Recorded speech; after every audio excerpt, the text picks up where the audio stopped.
pessoal, tudo bem? Mais uma semana e a gente está terminando o livro de Provérbios e hoje eu vou comentar os capítulos 29, 30 e 31. Então vamos lá. Você tem percebido que o livro de Provérbios, de uma certa forma, é uma exaltação da sabedoria e, como nós vimos, é uma sabedoria bem mais vinculada à imagem de Deus. Geralmente o sábio é aqueles que seguem o caminho de Deus e não vai ser diferente nesses últimos capítulos. No capítulo 29, a gente vai perceber uma noção mais de lições para o governante. Como o governante deve ser um bom líder. No capítulo 30,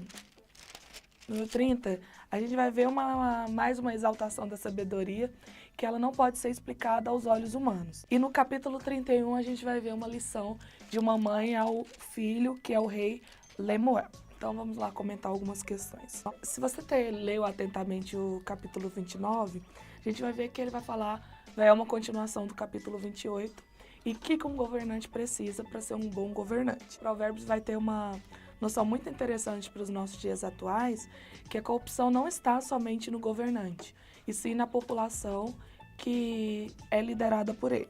Então, lá no versículo 4, a gente vai perceber que também, para ter uma estabilidade no país, é preciso combater uma cultura da propina. Olha aqui como está. O rei que exerce a justiça dá estabilidade ao país, mas o que gosta do suborno o leva à ruína.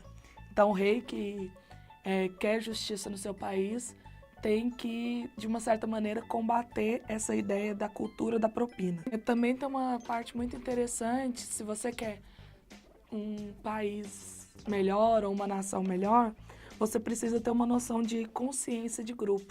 Olha aqui no versículo 7. Os justos levam em conta os direitos dos pobres, mas os ímpios nem se importam com isso.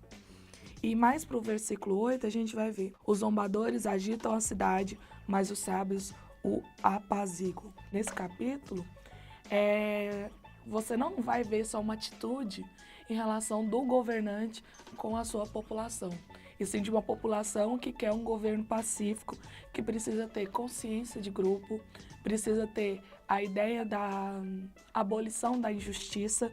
E se você quer um governo tranquilo, você tem que começar a tranquilidade a partir de você.